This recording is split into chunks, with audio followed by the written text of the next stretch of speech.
Andersson, the CEO of Highlight Media Group.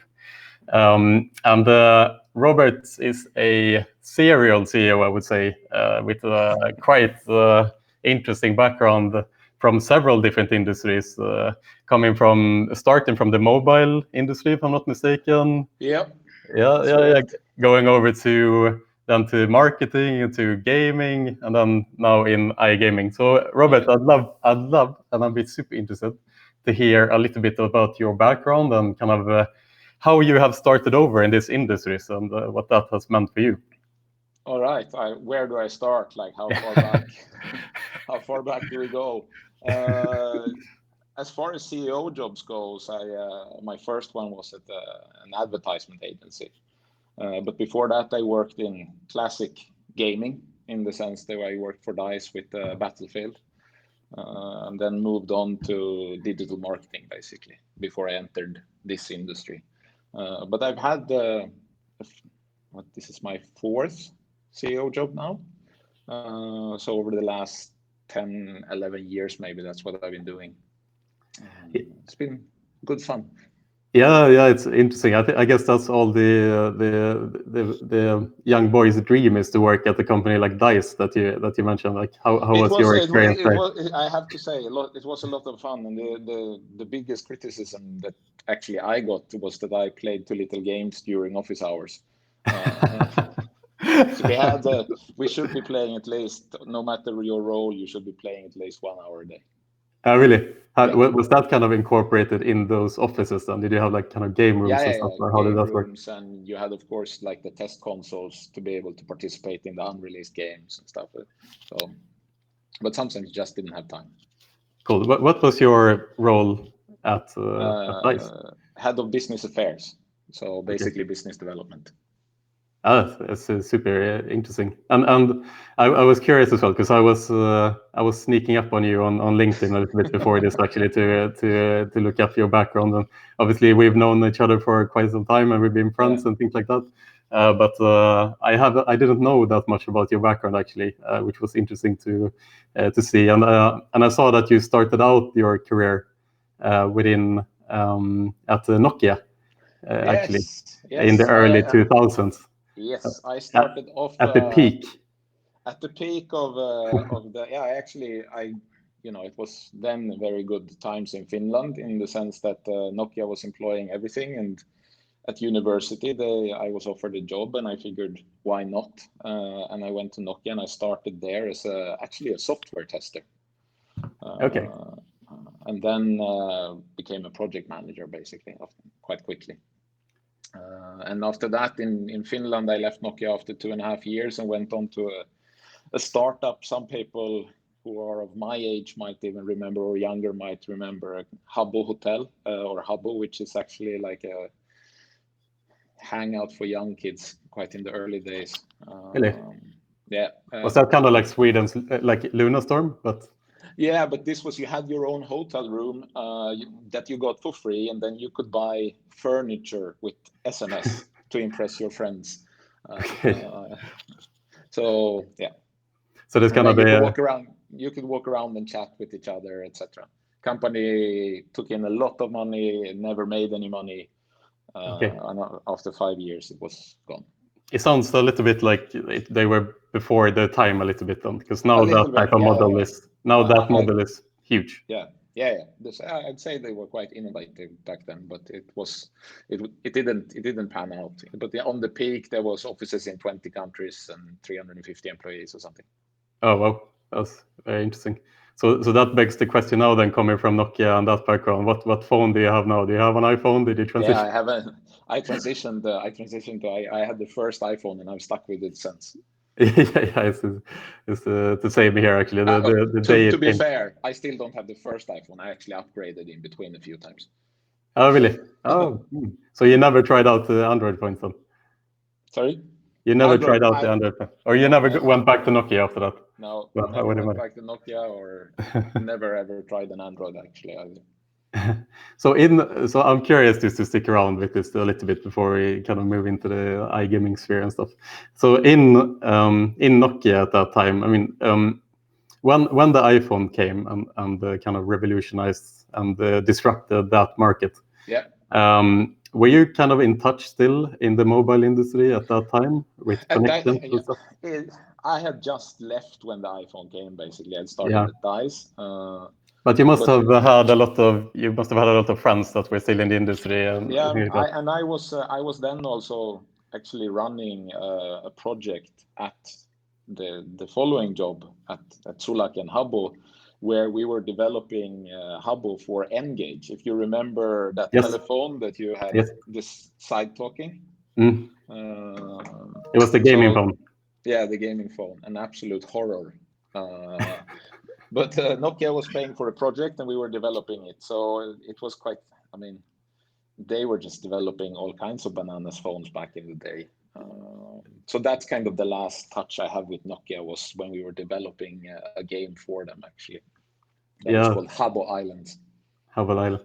Yeah, I mean, it's quite interesting. I stumbled on an article some time ago that kind of listed all the weirdest phones that Nokia produced back in the day, because they were pooping at phones. Yeah, there were so many phones that came out at that time. It wasn't like a specific strategy. You update one phone once a year. It was like, let's just throw everything out there and see what sticks on the wall, basically. But I actually think, that was also their downfall a bit, when they believed that they were too big to fail. They were too certain of themselves. And I think there's plenty of these examples in the industry. Like, look at MySpace. That was, that was going to be massive until Facebook came. So, and the same for Nokia with Apple. Yeah, exactly. That's why I'm curious to hear a little bit, like, what were the thoughts and opinions on Apple from kind of the Nokia side, or the industry in general, when the phone came out? Were they alarmed straight away, or did they think that as I said, I wasn't with the company with Nokia then, but I still had a lot of friends at Nokia, and they were all they just shrugged it off as a gimmick, There's nothing to worry about there. Move on. Yeah, interesting. Yeah, because I mean, I got the iPhone the first day it came, and it was a revolution. It was like, from the first day that phone came, it was an absolute revolution. And at least for me, I knew straight away that this market has now evolved into something else. So I agree, and it only took a year until there was like articles about that Nokia staff was running around with iPhones. So true. So now, if we take this kind of disruption that can happen at any time in any industry, let's say, and we apply that to the iGaming industry that we are now in, what would you say? How would the iGaming industry be disrupted? What are things we need to look out for? Well, of course, you have like prime examples at the moment of disruptions that nobody could foresee. With COVID and the effect that have had in legislations. Online gaming is banned in Latvia, for example. So my old job at Enlabs, I mean, their predominant market was Latvia, and they had to shut down. And you see the same now with Sweden. Yesterday, I think it was, when they announced that they are putting limits on deposit limits in. So of course, these are the things, but other than that, I think legislation is probably the biggest disruptor in this industry. Not that it's bad, but that's where things seems to change quickly at the moment. How come the legislation is becoming so strict now, when it hasn't been really, in Europe at least, it hasn't really been that prevalent before, but it seems to be on everyone's agenda now in the politics. Why is that? I think, first of all, kind of people, the more people are talking about it, and the more transitions happens from offline to online, it becomes on everyone's radar. And I think it's also is the industry going through some sort of, and I mean, it's maturing, right? Before it was more of the wild west and the gold rush. I think it's maturing into a much more mature industry then, and of course that is also then with proper legislations to follow. I think it's quite natural. Look at the finance sector, for example. I mean, it's also heavily regulated. So I just think it's a natural aspect of the evolution of the industry. Yeah, it seems. I mean, from an outside point of view, where I have obviously close connections to the industry, and we work with most of the industry in one capacity or the other. But what it seemed to me is that the industry almost got a little bit too cocky, almost in the sense that the marketing campaigns became very aggressive. That's what we as Swedish people have seen these news stories that there was just casino commercials everywhere. So it became a political question because of that, almost because the aggressiveness. I think you're right. Part of it is the very extensive marketing methods that has been applied, and then there's been an industry that's been making a lot of money, to be frank. And when any state says that there are an industry that's kind of unregulated making a lot of money, I mean, of course they will want, if they're smart, they will want a piece of that cake, and enter regulation. Yeah, it's interesting. So, where do you see this heading now? Because it seems the regulation, it seems almost by month things are becoming stricter and stricter, and especially in these days now with COVID, the governments wants to kind of protect their populations from gaming. It seems like you mentioned Latvia, now Sweden, also Spain. Yeah. How do you see this developing? I think the next important step for the industry is that it's of course really easy for any government to go after the already regulated, because they are already the good guys and they will follow orders, and they are under their control. So obviously, if you want to score political points, it's easy to just do that because you can implement that. But where I think this needs to go is that the governments really understand that if you want to care for your citizens, and if you want to create tax money, you need to really, like, where it's effective.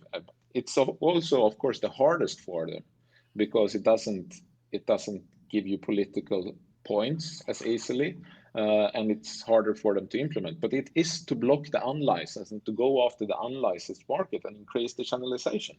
And that's where the focus should be. And that's the same in Latvia. I think they did completely the wrong thing there. I'm sure there's like a good 5-6, I don't want to name names, but that was just waiting to move in. They bought all the illegal advertisement space already. And what happens is you are not protecting those people that signed up for any kind of, like gaming block lists, like GameStop or whatever. If you then talk about saving the kind of trouble players, for me it's like comparing, if you want to go and buy, let's say another thing that has an addiction problem is alcohol. So in Sweden we have this monopoly. But what if this monopoly had a store next to it that was open 24/7, that was selling moonshine, and you have banned yourself from going into that monopoly store, and then you still get the urge. Well, where do you go? Because there certainly is availability. So, it should not be about going after the good guys. It should be much more about going after the bad guys. But that's the hardest thing for a government to do as well. So I think that's why they are scoring easy points. Yeah, it seems very much like it's a political game. It's not. It seems to me that it's not that much about doing the actually right thing, but like you said, to score political points. And the industry, like we talked about at the start, the kind of the aggressive marketing has turned the population a lot against the industry, to the point where whatever the government does against the industry is celebrated as, okay, they are being hard towards the industry, and that's great. And that's kind of the only motive that they have. So with that in mind, that's a very Swedish specific thing with the aggressive, like the very visible aggressive marketing. In Latvia, for example, marketing is banned, like pure, it's banned, right? But they still went out and withdrew all the licenses from all licensed operators. So it's still about, and then how that happened was purely like a populistic party that managed to push that through in Latvia. Yeah, interesting. So in a market like Sweden or other markets as well, where the marketing is more prevalent, what can the industry do to turn this image around from this, like, black, dark industry, so to say? Oh, that's a really tricky question. That is But the I guess, $1 million question, no? yeah, Yeah. it is. But I'm guessing, I mean, there are some companies that are doing it better in terms of, also being visible with kind of giving back to society in one way or another, and really being very responsible with their marketing. But Is it's it the always, message that needs to change? Is it the message of what gaming is, rather than, take out, like, win bigger, like take out your money? Should it be a more focus on the social aspect of what gaming can be? Just like you can for go out me, and have fun at the nightclub, yeah, you can or have fun gambling for socially. yeah, that might be one aspect of it. But what you said there is fun, like the Yeah. actual entertainment aspect of it. I mean, that is really why most people do it. And of course, then you have the high rollers that does it for the really like pure hope of winning big. And some people are even like, especially sports betting, are really like making a living out of it. But I think, if it's communicated in the same way as watching a movie in like entertainment and the thrill, but of course it's quite easy to market it with like, here's that many millions that we pay out, and I mean, because that's what That's the thing. people Yeah. want. It's the dream of getting the millions in the account for a lot of people. Yeah, exactly. That is the question. Well, like, I mean, we are grown up with the traditional Swedish TV show Bingolotto, like, Yeah, exactly. which is, gambling is ingrained in our culture, which is interesting. Yeah. But we see gambling very differently depending on what is the product. So this like bingo show that was, ingrained in every Swedish person's TV every single Sunday. It was part of Christmas tradition, It was basically. pretty much exactly the same as Christmas, yes. And yeah, but they had yeah. this like on the 23rd there was always this like where they were doing rhymes and stuff, and you play bingo, and so it's very ingrained. So would you say that this is obviously pure gambling? There's no difference between this and sitting and playing the other gambling products. So would you say that Bingolotto cracked the code? Well, they wrapped it in the sense that it was that they managed to get like primetime TV on a Friday or a Saturday. They had a lot of artists, and yeah, maybe at least then they cracked it because it was the biggest thing there for a while. Yeah. Yeah, it was the only thing. And then another one as well in Sweden that kind of cracked the codes, if you will, is, in my opinion, Postcode Lotteriet, which was also this, like, they very much marketed this lottery as something, like, as a neighborly thing. Like, if you win, everyone on your street will win as well.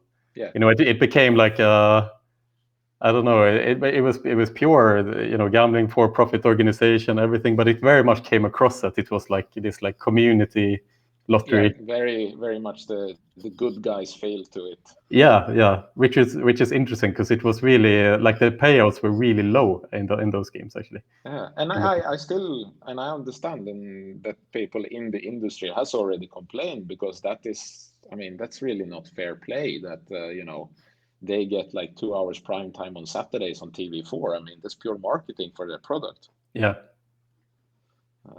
Yeah, exactly. But they managed to bake it into an entertainment product and packages as like Saturday TV entertainment. Yeah, but it's still gambling. Yeah, exactly. It is the same. And now if we look at the kind of the different variations of gambling, like kind of in our culture, like the Scandinavian culture, sports betting is also seen as something which is pretty normal to us. Anyone goes to bet on the football games and things like that. This is normal to us. Whereas culturally in the US, for example, sport betting is seen as something much worse than I mean, that And was casino. banned pretty much. Yeah, which is very strange that that it's so different between cultures. But I guess that comes down to how we are raised and kind of we are raised with the state being allowing us to play sports betting, but not casino generally, and Exactly. therefore casino is seen as something Bad. bad and unknown, and people cannot kind of relate to it themselves. They do see the problems, kind of thing, and so I don't know if that is the kind of the key or the focus area for the industry at the moment, at least for the Scandinavian market, to think about that angle, to make gambling and casino kind of more socially acceptable, while the most important thing is obviously to safeguard the players, which I think they are doing really well now, with all these restrictions that are in place, obviously. But that falls back to the fact that I still believe that they are not safeguarding the players enough. The ecosystem is broke because they are still, not blocking pay. For that matter of fact, it's not illegal in Sweden for you to play on an unlicensed site. Yeah, that's the thing. It's not. So what would you do? Like now, Robert is the prime minister of Sweden, and now we're gonna sort out gambling. Like, what would he do? I don't know. I really don't know. Yeah, what is the solution? Like, how do you block the? Well, that I'm not technically capable of understanding, but of course it's payment blocking, it's blocking of URLs, etc. Sorry if you hear something weird in the background. It's actually my doorbell going off. Oh, really? Oh, I can't hear anything. Okay, very good. Very good that it was not interrupted. Yeah, good. Yeah, it's an interesting question. I guess there's just so many different aspects to this to think about, and like you're saying, it seems to be a huge problem that the estimates are that a big majority even of the gambling that happens by Swedish players happens outside of the regulated. I would not be surprised if that's the case. Yeah. And of course, that offers a lot weaker consumer protection. Yeah. So I think if you wanted to do the right thing, that's where you would put your effort instead of scoring political points. Yeah. No, I think so if it was up to me, that's where I would put my effort. But maybe if I was in that seat, I would also try and score political points because I want to keep my job. I don't know. Yeah, exactly. You would think though that like if they actually wanted to put some effort into this, they can score a lot of political points by closing down the illegal casinos, because that message is very easy to put out there as well. It is, but it takes a lot more effort than going out to the obedient one and saying we're going to put a limit on you. That was done in a 2-hour meeting, and they announced it, and now they have to implement it. If it was that easy to ban the illegal ones and come out and say now we don't want any illegal operators in Sweden from now, and they would actually comply, then that would be easy, but they won't. That's the part. Yeah, that's and I guess that for the Swedish government, for example, to actually ban certain domain names, that is a step of its own, which is quite controversial, and they might get flack from that. Yeah, but the issue is that from what I know in like Lithuania and Latvia, and that where they're actually actively banning illegal operators, they work around it with like all kinds of weird URL bouncing and whatnot, and the states anyway always 2 steps behind. Yeah, it seems like that too. So where is the future for gaming now, Robert? Is it outside of Europe? Is Europe a dead market? I don't think Europe's a dead market. I think Europe will. The thing is that these regulations are quite new in many countries. Like Denmark isn't very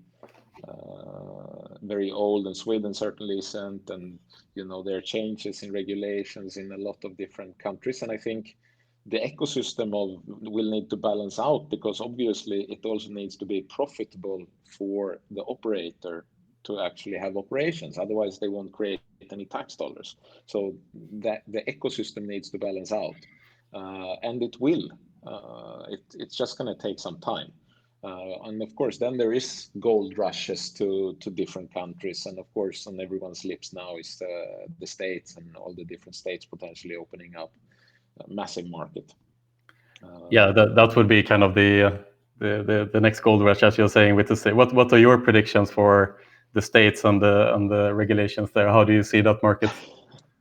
You're asking questions that a lot of people don't have answers for. I know that. Either. I'm very well aware of that. Yeah, everyone has opinions. So yeah, very, very, very humble prediction is that potentially the shit that's going on in the world now with COVID will speed change up. I think it will speed change up in a lot of different areas than just gaming as well. We'll see the transition from online or from offline to online in so many businesses so much quicker than we would have otherwise. And my takeaway from all of this is that humans, if need be, they are very, very adaptable and very quickly.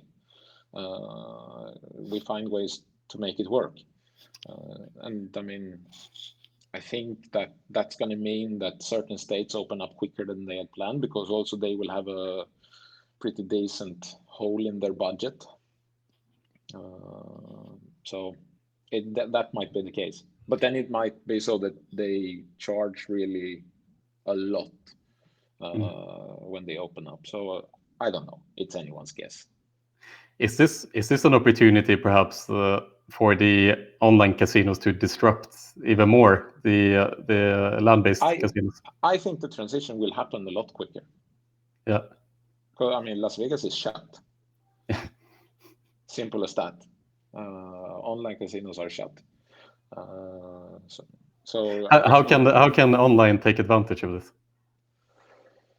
Well, where it's regulated, I think you'll see a natural transition where people start to kind of become curious because they have a lot of time on their hands at home, and they will start to investigate, and maybe someone will teach them, and they will get over that hurdle of entry. And it's like internet banking. Once that came, once you went to internet banking, you didn't go back to the bank. Yeah, it's a good point. Exactly, is that that insecurity first you need to get over of just trying something new. And yeah, and it's the registration. You need to leave the visa if you're not used to that, and especially potentially in an older age group, you're quite happy to go with your cash and you get your buckets of coins and then you go to the slot machines. Here you need to register all your details and credit card and all of that. So I think once you're over that hurdle, and there's going to be an uptake and adoption, I think. But that's just my 50 cents. Yeah, I think so too. And we are so early in everything that is currently happening right now. I mean, the lockdown and the social distancing and all this has only been in place for a month and a half. It feels like we've been living this for a year. Which is like... It feels like a year. Oh yeah, it feels long. It feels long. Can you imagine after 3 months? There you have an interesting thing with this. I started my new...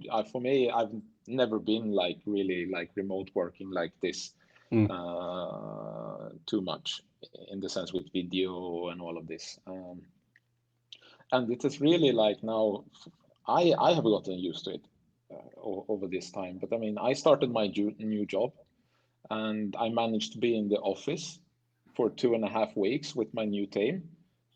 And then all of a sudden, everyone sits home. It's a little bit of a tricky thing to kind of get into, my old methods of presence and and talking to a lot of people, I have to do it differently now. So it's a learning curve as well, I have to say. Yeah, I mean, to start to take over a company as CEO and then jump straight into remote work, the entire organization, that must have been a pretty decent challenge.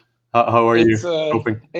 I think the company is coping great, and I think it's not definitely not thanks to my capabilities, but rather to a super dedicated team. I mean, what we are seeing for us is that it's working really, really well. The output is higher than it was before. Actually, we have this office vibe. Some people might know what that is, that measures happiness. Our office vibe score is up. I don't know why that is, maybe, but at least like it seems to be working really, really well for us. And yeah, I'm happy about how, and everybody has taken really great responsibility as well.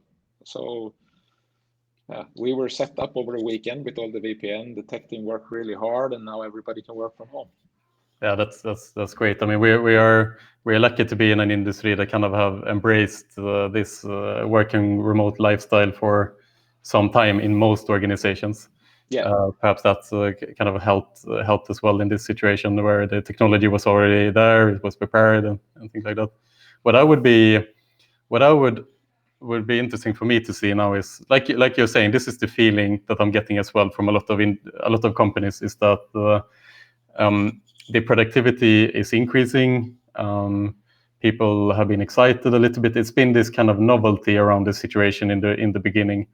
What I would question a little bit now is around this time frame right now, after a month and a half, when the situation is becoming your reality, so to say, when this the novelty is disappearing. And I can notice this because I'm in a lot of meetings every day with a lot of different people from different organizations, and I definitely noticed the last let's say week and a half or so that the mood is decreasing. Generally, the energy is decreasing in people. The kind of the newness and the novelty is disappearing now, and I wonder how that is going to play out in the long term if we continue with this lockdown. What do you think? I think you're right in the sense that it certainly seems to be ups and downs and swings here and there. And for me, we notice in our friends that some of them are a week behind us, but like you have clearly a lot of ups and downs in this.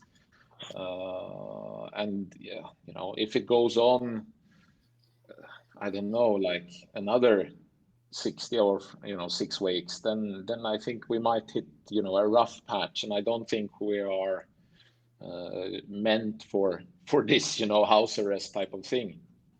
Yeah. But what I do think is that it will clearly change how we work afterwards with remote working. We will probably allow for a lot more remote working in general across any industry where it's possible. The issue, I think, will just come then when like we finally can go to the office, but we realize that maybe we have 2 days a week where everybody works at home and to be productive, and then we only have 3 office days and 2 home working days and stuff like that. The issue will then become when you're allowed to freedom of move. Now it works really well because everybody had to sit at home. It's also part of it. If you then like when life is somehow normal again, and you can go to Golden Bay and bring your phone, and you think that but I'll take my phone calls there and answer my emails on the phone, then you kind of back down from that efficiency. So I do think that it will also need to kind of be adjusted and adopted after that as well, to kind of find where that is. But it's clear that I think people will work a lot more at home. We have so many people saving so many hours of just commuting to work, so why not? Yeah, that's a huge part, the kind of the commuting, and also even the government of Malta mentioned that when life goes back to somewhat normal, they want to give incentives for people to continue working from home for environmental reasons. Yeah, they have measured now that the nitrogen dioxide in the air has gone down 40% since it started, which is huge. I mean, so maybe this is a kind of the first step in this revolution now into us thinking about being smarter with our climate. What do you think? Absolutely. I think I thought about it quite a bit. I think that this might be, the first eye opener into, the environmental disaster that was pending to happen but that was so far away that we didn't really, it was ungraspable until we realized that we can affect change because we had to. You see all of these things where, water's getting clearer, air is getting cleaner. I mean, I haven't filled up my car in like 2 months, and it still barely can show that that there is any gas used. Yeah. Yeah, I know. I'm the same as well. My Ferrari red Toyota Aygo is standing, is sleeping at the moment, hibernating. So yeah, and I think that's going to be a part of it at least. Yeah. And then we'll say it's going to, there is definitely we're not going to. I don't think we're going to go back to exactly the same once we have a vaccine and then just start over again. I think this is going to lead to some changes. Yeah, no, that's it seems a little bit that we are kind of like waking up to the new reality at the moment, which is that we are in this for the long run, and things are going to change for the time to come now. I mean, the director of European Commission, she said that life will not go back to normal until there is a vaccine. Even Chris Farron, let me see if I get this right, one of the ministers in Malta who is kind of handling the COVID crisis, he said the same thing. Life will not go back to normal before there is a vaccine. We are looking at least 1 year for that to happen. That's what we're looking at. Yeah. So scary. Let me ask you something as a fellow Swede. Yes. And also, we are living under different rules. Yes. In that sense, what do you think about Sweden's strategy here? It's a very good question. I like it. I think that it's becoming more and more clear that Sweden is doing the right thing for themselves. Okay, for the country of Sweden. I don't think that it's as easy to say that just because it works in Sweden, it will work everywhere. Okay, and I think the strategy of Sweden has been clear from the beginning that if there is an uptake of infections and if the hospital gets overcrowded, then they will look at more stricter regulation. It's just that they haven't seen that the healthcare system has been overrun. And this is what the UK did as well, right? In the beginning of this crisis, they said we're gonna try to keep the country going to the best extent that we can. Unfortunately for them, their healthcare system got overrun, so they were forced to take harder action. But no, I think it's pretty obvious that Sweden is handling it pretty well, because it's becoming more clear now with research that the infection rate is much higher than predicted. And there was a study now the other day in New York where they randomly tested 3,000 people who went to grocery stores. So they in various parts of the state, and based on that study, they are estimating that they have about 10 to 15 times higher infection rate than what is reported. And what that means is that they are heading towards this herd immunity quicker, basically. And Stockholm is estimated to have now more than 20% are estimated to have been affected with corona.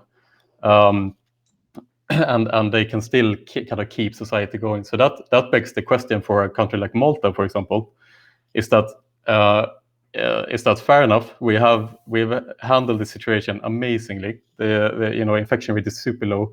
There's been, like, yesterday was 1 case, the day before that was 1 case, and that begs the question: if Malta loosens the restrictions, what will happen? Are we just postponing that wave of infections?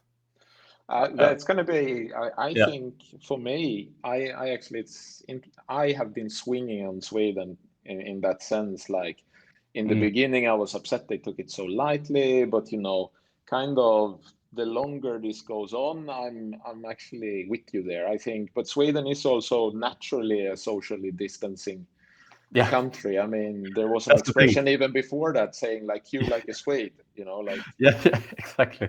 So I think I think it's kind of already built into society, and I mean, now we'll see when I've seen the pictures of all the terraces and outside the bars now opening up. So it's basically life like normal, what we can see. But also, as you said, they estimate that they will reach quite high numbers of infection by late May and reach this herd immunity. And I mean, I think if Sweden pulls this off, because it's still up in the air what's going to happen, right? No Swede will ever stop talking about it. That is true, but then you'll also see an absolute shitstorm around the world with the population complaining to the government, especially in the US. I think that will be an absolute shit show in the US if Sweden pulls it off. Like, why didn't we do that? Yeah. No, so we will see. I mean, it's just interesting times. That it is, and we're running a bit over time. It's super interesting to talk to you about. Let's close on this fact. And like you were saying, I think a key reason why it's working so well in Sweden is the fact that we don't really like to get close to each other anyway. So it suited our culture pretty well, this outbreak, so to say. All right, Robert, it's always really nice to talk to you. Really interesting. And congratulations to the new job as well. Highlight. I'm really looking forward to follow you and to follow how the company will progress now under you. You have a great resume, obviously, so looking forward to see the continued success of Highlight Media. Yeah, hopefully. Yes, I'm sure. In general, stay safe, and I wish you a great day. And thank you, everyone, for tuning in as well. Thank you. And likewise, have a great weekend. Take care.